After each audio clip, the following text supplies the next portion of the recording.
आखी झल्सी गला मेघ बर्सी गला जेबे तो मो साथे देखा हेला।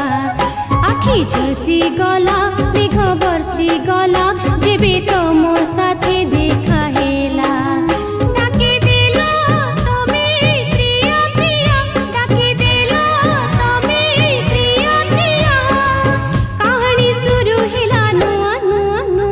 आखी झल्सी गला मेघ बर्सी गला जेबे तो मो साथे देखा हेला।